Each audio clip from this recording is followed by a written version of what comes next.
resources are used for social impact. So could you give us a broader understanding of why this is important? What is the role of impacting investing in changing South Africa, and the world? Okay. I'm glad that it is not a Bertha specific question. It's a principal question. Yes. As a disclaimer, I cannot be able to talk about Bertha. I'm an outsider to the institution. So that means I won't be able to represent what is happening in there. We are a partner through Impact Investing South Africa. And it is from that context that I know Bertha and its people.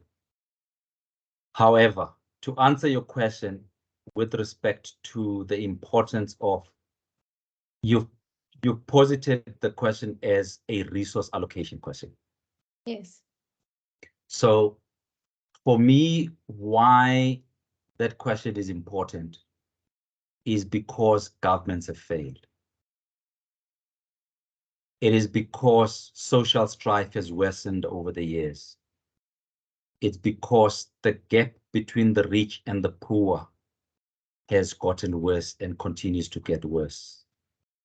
What that means is that the assets that we look after as employees of companies, employees of asset management firms, employees of pension funds, employees of family foundations.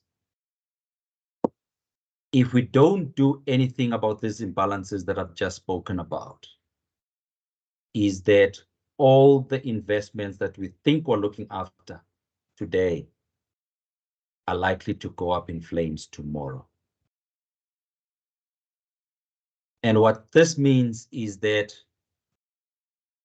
gone are the days where we rely on governments to resolve our problems. Private sector now needs to take this lead because it's their assets, their investments that they need to look after. They cannot turn around to government to look after their assets. And this narrative was actually firmed up at the global level, even though the impact investing story is much older than that. And it's the first experiment of impact investing would have been around 2012, 2013, and was implemented in a successful way.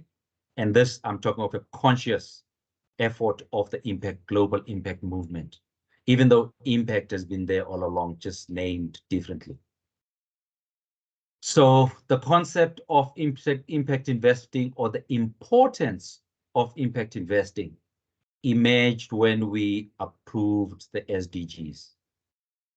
When heads of state at the UN acknowledged that they had failed in the delivery of MDGs, and they needed a new partnership going forward, a partnership that brings private sector on the one side and government on the other to deliver for society. In 2018, we as South Africans realized that we needed to be part of this movement. And the reason we needed to be part of this movement is because of the gaping gaps in South Africa. If you look at any variable that you can look at, we are amongst the worst performers in the world in terms of the building of human capacity, human capability, and human welfare, general human welfare. We then decided we need to join this movement.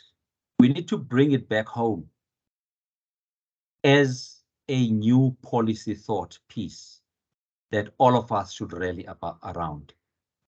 And we even went to the point of saying it's probably the right time to declare impact investing the Marshall Plan for the African continent. And at that time, we were at the global summit of the impact movement in India, Delhi. And I'm sure you'll understand what I'm talking about when I talk of Delhi. It was for me, a very extremely educational environment, inside the conference room and outside. When I left for India, one of the biggest concerns that I had in my mind was, how do I sell impact investing to South Africans who have been paying lip service towards ESG for as long as ESG has been alive? We continue to pay lip service to ESG. And if you think about it, impact investing is a step beyond ESG. So you're actually saying, please embrace something that is much more complicated than what you're trying not to embrace today. So yeah. I was very, very concerned and didn't think that we'll pull it through. We came back in 2019 and we started the initiative. It was quite interesting to see how private sector jumped onto it, how government also jumped into it. In the first 6 months of coming back from India, the president had spoken about impact investing at least 3 times, which was very important for us, because what it says is the conscientiousness is actually being built into the minds of people who make decisions about capital. Yeah. And hopefully, if that is done properly, then the allocation of capital is going to be more optimal or superior going forward relative to where we were at that point in time. Then 2020 hit. COVID lockdown hit us. And we thought, oh, this is a disaster. This is the end of the movement.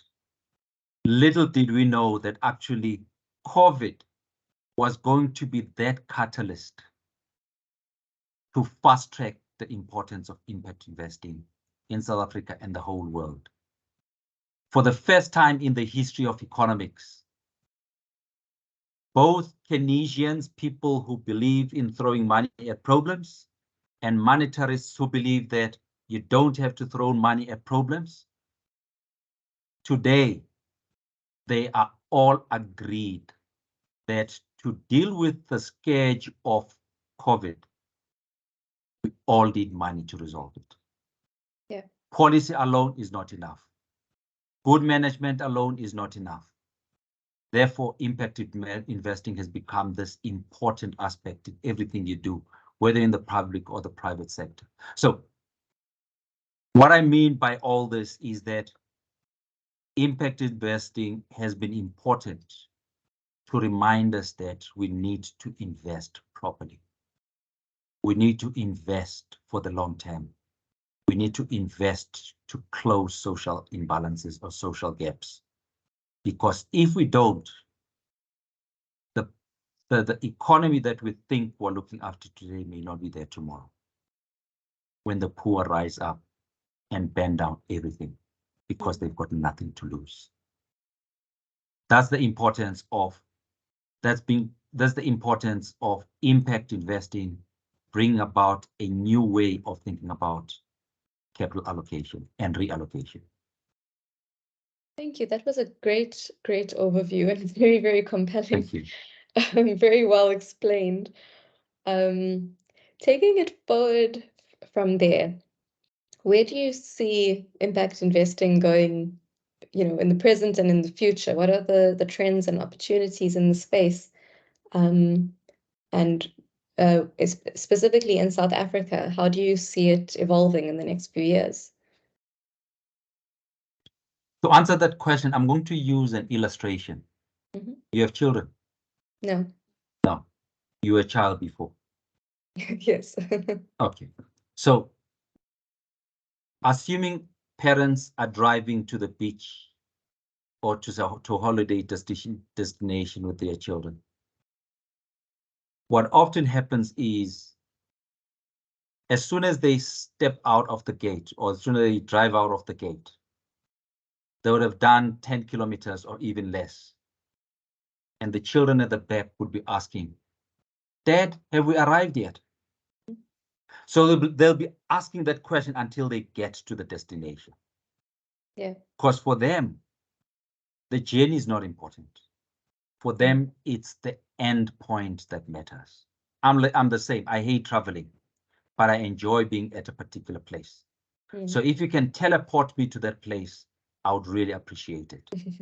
So in order to answer your question, I'm going to use that as my starting point and say the ideal environment in the long term, if we implement impact investing properly, is that one, we should have a smaller government as a proportion of GDP. Two, we should have the private sector providing all the goods and services in the country, not unless there are those goods and services that the private sector cannot produce and can only be produced by the state. Three, we'll find or we'll end up with an environment where governments do not compete with the private sector. Government, or the role of government, will be that of providing the right investment or policy and regulatory environment that allows for investments to take place. If we end up with that ideal, then impact investing would have delivered. But in the journey leading to the nirvana, there's a lot of questions, there's a lot of detours that we have to take. There's a lot of disagreements that we'll arrive at as implementers. One of these is how much of the capital goes to impact and how much does not go to impact. And I will argue actually all of it should go to impact. You also have to deal with the question, does impact corrode returns, or can you have impact as existing side by side with returns, with optimal returns? I will argue that these are not mutually exclusive. They give you exactly the same output. The only difference is you need to change the way in which you make decisions. So there's a big challenge that we're faced with in that we need to change our psyche. And changing the psychology of people is the most difficult thing to do. Effectively, what you're saying is you want an investment or a capital allocator that thinks about what problem they want to solve for before they think about how they maximize or optimize their profit. Where in the traditional way of allocating capital, you first look for what is the optimal return before you solve a social problem. And that psychological shift is the most important part of impact investing. That we've gotten people to think in a particular way would be one step of getting to the ultimate objective. And for me, that is the picture. I always look at the benchmark and say, where do I want to get to? How do I tell the children on the back seat that we've already arrived at the beach? And they will want to see the beach when I say that we've arrived. They don't want to be told that there's a beach around the corner. So part of it is about making sure that you can measure the output or the impact of impact investing and be able to show to the world. Because if you're not able to show to the world that you are effective, they will not believe you. Like the children will not believe you if you tell them that the beach is around the corner. Yeah. Since South Africa became part of the global steering group for impact investing, do you think that's had an impact in changing some of those mindsets or getting a broader understanding or sense of momentum in the country? There's no doubt it has helped. As people who are believers will always say, it takes a prophet to leave their environment before their community can believe them or they can trust them.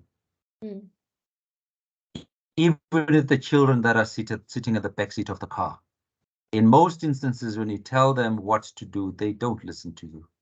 But if somebody from outside the household tells them, they tend to listen. Actually, it fascinates me when I talk to my children. All of a sudden, they come to me and they say, we've discovered this.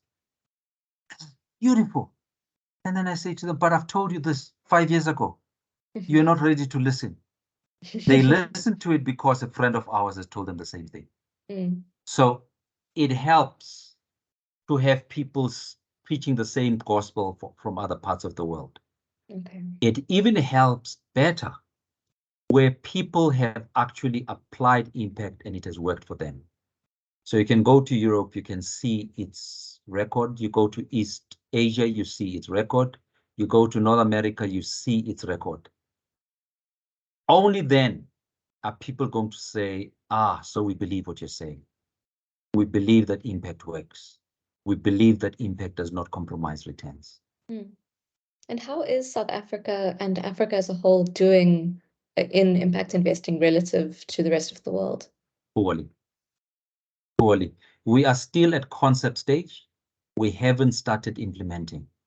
I don't want to name names, but in the South African context, there are only 3 companies that I know of that are explicitly applying the impact principle. All the others are not. Could you give some examples of where impact investing has? Not in South Africa. I'll give you impact examples elsewhere in the world. Okay. Right? And I'll give you or examples. At least in Africa? There's none that I can think of. None. Okay. The Then reason just being, broadly. no, the reason why I will not be able to give in Africa is because the bulk of them have started businesses to maximize profit, and outcomes were incidental. Okay. Right? But I'm going to give you examples of businesses that were started first and foremost to solve a problem. Mm. And that solving of a problem generated huge profits after that. Yeah. One typical example is Tata in India. I'm glad I'm referring to India again. Tata in India. Tata had one objective, solving an Indian problem, providing a car that is rugged enough for the Indian environment, as well as affordable enough to be run by an average Indian. They produced the Tata. Today, Tata is being sold across the world. Yeah. Right? In the same company, they started a bookkeeping software which you can operate on your cell phone for small businesses operating on the side of the streets, so that they can be able to report to the taxman. Today, Tata is providing software to large establishments across the world. I can tell you one that is using the Tata software in South Africa today is the JSE. Right? That's one example. Another example is Google. Google started as a solution to resolve problems for students who are trying to study and want to do it in the most efficient way. Google was created. Look where it is today. Right? So these are 2 examples of companies which came to being with the basic objective of solving a societal problem. Out of that, they were able to create industries that capture the whole world. There's a long list that we can pick up that are similar to these, but I think these are good examples. And an entity in Africa that has approximated impact investing is the GPF. And the GPF then partnered very closely with Mubadala in the United Arab Emirates.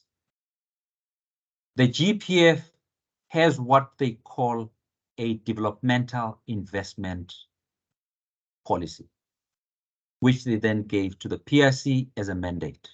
They said, out of our assets, this is how we want you to manage our assets. First and foremost, you're solving a problem. Problem of growth, problem of unemployment, problem of poverty, problem of inefficiency in the economic systems. Here's money, invest in infrastructure, which is going to resolve these problems: education, health, roads, telecommunications, and the like.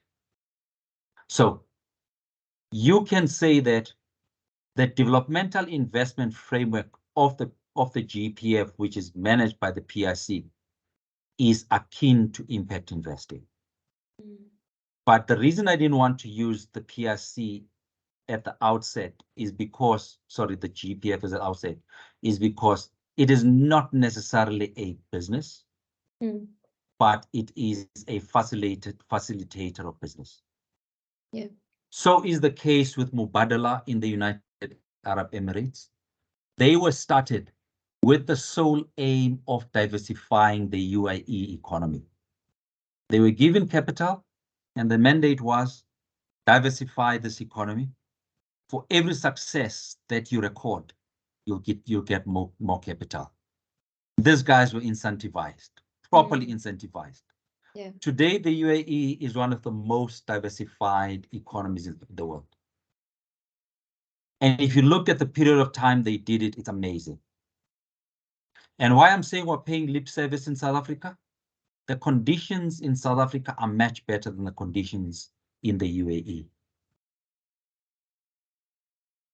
But the UAE has been able to perform 10 times, if not more than 10 times better than South Africa. Yeah. No, thanks for explaining that and just giving more of a global landscape, and explaining why South Africa isn't, among your examples. Yes. Yes. So at the beginning, you mentioned that the Bertha Center is one of your partners, and that's on the task force for impact investing. Could you firstly just give an overview of the task force and what it has set out to achieve and how it's doing so far in achieving those goals? And then what is the Bertha Center's role in all of that? Okay. I think I'll start with Bertha. They were the midwife to impact investing in South Africa. They did all the research. They found all the people to run the initiative at its early stages to this point in time. They literally underwrote impact investing in South Africa. The one wrong thing they did was to headhunt me. To headhunt? To headhunt me. You? Yes. Okay. I was sitting happily unemployed, and I got this call that said they want me to chair the task force. I stupidly agreed. It was supposed to be 1 or 2 years. How many years down the line now, I'm still there. But I'm enjoying every bit of it. Because to me and to Bertha, it's like the best give back to society you can make. People may not realize it. It's an amazing innovation to South Africa. If we use it properly, we can change the future of this country, actually the future of the continent, phenomenally. So I always make it a point that people know where we come from. And we owe it entirely to the Bertha Institute. That's powerful. So what is the partnership like?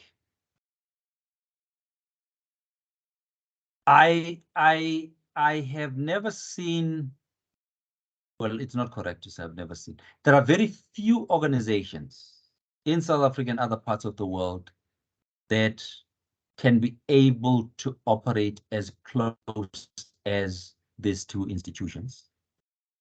and be able to deliver consistently without expecting anything in return. For Bertha, it was an intellectual-driven initiative which has a huge macroeconomic impact. For the board members of Impact Investing South Africa, a huge sacrifice for no pay, no return, but making sure that whatever comes out of this initiative is good for the whole society. That is how I would define the relationship between the two institutions. Yeah. I really wish Yeah. they both had money of their own. Unfortunately, they both rely on other people's money to do what they do. If they had money of their own, they would be making impact multifold what we're currently recording. Yeah. Yeah. And what has been your experience of working alongside Bertha in terms of any highlights or any challenges along the way, and what you're excited about for the future, in terms of the partnership? I really haven't thought about it, apart from what I've just mentioned in our relationship. There was a time in the history of the two organizations where some members of the ISA board were calling for a split between the two institutions. And I was one of those who said, I don't see a future if this institution split.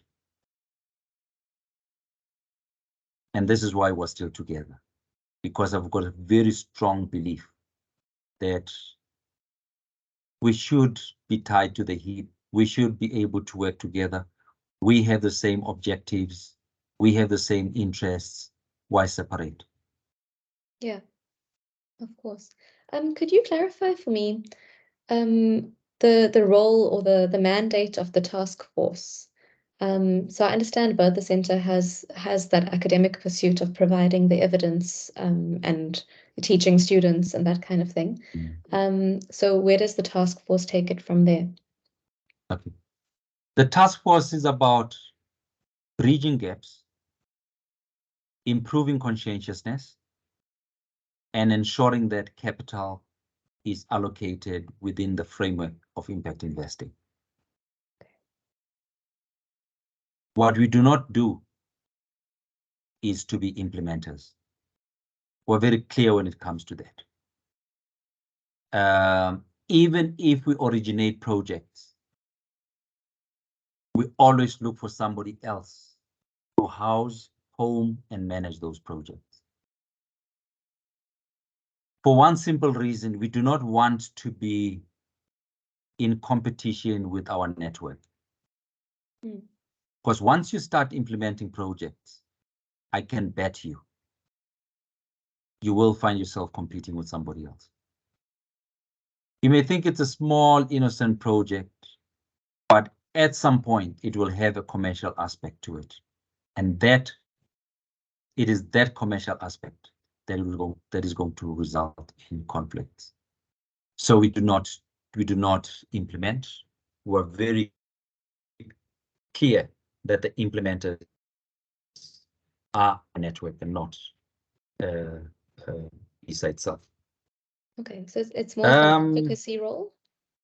It's more advocacy, agitation, education, conscientization, reminding people.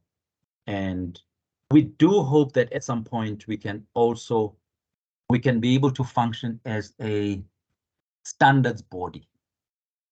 But that's more complicated and more difficult to achieve. If we do get there, well and good. If we don't, I don't think it's going to be a train smash. But ideally, that is another significant role that we can actually build for ourselves. Yeah. Can you tell us a bit about the upcoming Africa Impact Summit? And what is the Bertha Center's role in that? and what is your role in the task force Yeah. at the summit? Look, you know, Bertha's role is everything and everywhere. Simply because they didn't only originate the idea, they are also funding the secretariat. They are housing the secretariat. So literally, the Bertha Institute is going to see its name everywhere in whatever we do. The aim of the summit is to give birth or give practicality decision that we made in 2018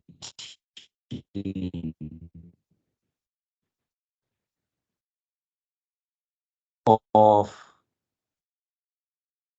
making impact investing the Marshall. At that point, we made a commitment that will make sure that this principle is not only going to be discussed within the corridors of our parliaments, but it's also going to be taken to the OAU.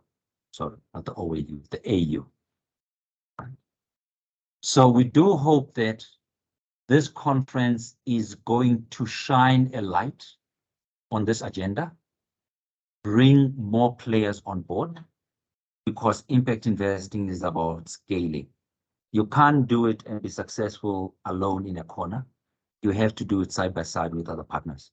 So we do hope that after the conference, we'll get more and more businesses embracing the concept. And this will not only be South African businesses, but businesses from across the continent. We're working closely with Kenya, Ghana, Nigeria, Zambia. There may be a point where Egypt also gets involved, but I think at this stage they're not closely involved in the process, but they should be. Yeah. Yeah. It's quite monumental that it's happening in South Africa. Does that speak to the momentum that's been building? No, I think it's a default. Mm. South Africa is not unique, and it does not mean anything that South Africa is hosting the event. It so happens that from day one in 2018, when the African countries met in Delhi to work out their strategy, they requested South Africa to play the lead, and they provide the support. So it's more a historical thing than anything else. But I can tell you now, it's one of the most scariest things that I've ever embarked upon. Do you want to elaborate on that? It's scary in that it's a huge responsibility. If you think about it, it's not only a continental responsibility. It's actually a global responsibility, because the whole family of impact investing countries are going to be watching what's happening on the continent when you host this event. That means we cannot fail. It may also mean that people are expecting something big and spectacular. But I'm someone who does not believe in volume.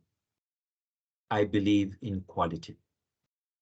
So for me, if there's an expectation of size, it's not something that is going to move me.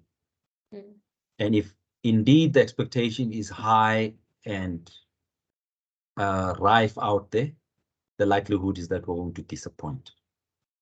Because I would rather have Africans focus in a quality way on what it is they can do for themselves. Even if it's 6 people in the room, a member from each of those countries, that for me would be more than adequate. So it is all those factors that I build into my thinking preparing to the summit. And I conclude that we were fortunate that COVID intervened, because we're supposed to have hosted in 2020. We're now only hosting in 2023. And 3 years later, I don't think we're any more prepared for it. That's how significant it is. Yeah. What are your hopes coming out of the conference? What do you hope will happen, or what chain of events as a result of the conference? Look, I guess there'll be a lot of I haven't seen the agenda yet, or we haven't finalized the agenda, but there will be a lot of concepts that are going to be put on the table. There will be a lot of deliverables that we'll be thinking about. The first one is getting asset managers on our side is going to be extremely important. Getting unions on our side is also going to be very important. And that means ensuring that you change the psyche during the conference, so that when you walk away, as they go back to their respective corners, they go back to their respective corners with the same mandate. Mindset change, reallocation of assets, and doing what is supposed to be done. Right. Now, how do you test for this? How do you make sure it's happening? It's very difficult to say. It's not something that's going to happen overnight. But I have no doubt that if we start hearing the average asset manager, the average finance director starting to talk impact, starting to talk long-term outcomes of the decisions that they make today, that for me is going to be the biggest indication that we've succeeded. It won't be in the numbers of people that attended. Yeah. Yeah. If we have the numbers, that's a cherry on top of the cake. If we don't have, for me, I think the focus has to be on the quality. Thanks. Yeah. So I'm just being conscious of time, but there is a last question that I want to get in. And it's more of a general question. Just having been involved with the Bertha Center for so long, watching the Bertha Center evolve from where it was to where it is now and where it may go in the future, do you have any thoughts or reflections on? No, that's the area where I'm weakest, and I don't want to misrepresent it anyway. So I would rather choose to pass that question. Okay, that's fine. No problem. Do you have any other thoughts that you would want to share, maybe in a different the question in a different way, or framing that you feel more comfortable with? No, I can't think of anything. I think the Bertha Center are kind of using this annual report as an opportunity, a moment for pause and reflection. I think the only thing that I can say is, in the short space of time, the concept of impact investment has actually influenced boardrooms in the country. When you hear BLSA saying, government, we have realized that had we invested better, the impact of COVID would have been different. And going forward, we think that as private sector, we should take the lead of implementing infrastructure projects. All that we want from state is a guarantee that there won't be any change in policy that compromises our decisions. We don't need money from the state. We'll raise money on our own as the private sector, and we'll make do with what we've raised. So that partnership for me is what is deeply lacking in the country. And if there's any one thing that Bertha can put its resources towards, if it doesn't want to put resources anywhere else, that is the one place where you can put the resources to get government and private sector to work together and allow the private sector to lead in infrastructure implementation. It will be a totally different environment. We have seen what incentives do. The autonomous nature with which SARS has been operating and incentivized makes it a very good example of how a partnership with the private sector would work. There's a host of other examples that we can use to illustrate that. Yeah. Well, thanks for that. That gives us a really good sense of all the different sort of key players in that area and where the Bertha Center fits in. So thank you for taking the time for this. I've learned so much, and I've really enjoyed talking to you as well. Thank you. Yes. Are you based in Cape Town? Yes. Okay, not at the Bertha Center. No, but as I said, we're close partners with them, and I've just done one of their courses.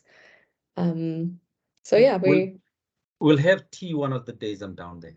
Oh, that would be great. Please do reach out. Now I'll make one request. Yes. Where everywhere and every time I've made this request,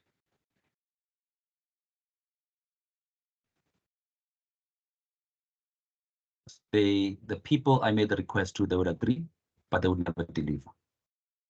Can you share the recording with me? The audio recording. Yes, I'm sure that won't be a problem. Fantastic. They all say the same. Can I ask? You'll be the first. You'll be the first to deliver after your promise.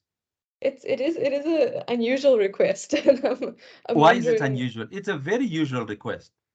The recording is important to you as it is to me. Okay. I'm wondering, what is the output on your side? It's a record. Yeah. If anybody, this is an extreme case. If anybody takes me to court for what I said, I have a recording that I can put in front of the court. Sure, that's fair. Yeah, that's fair. That's the only use. Yeah, I'll make a note of that to share that file. And then I mean, the other option is to share the transcript. Not the same thing. Not the same thing. Okay. No, it's not the same thing. That's fine. And as I said, once we've written this up, we'll share that with you as well. Yeah. Cool. Okay, great. Fantastic. Thank you very much. Thank you so much. We'll be in touch. Pleasure. Great. All the best. Fantastic. Same to you. Bye.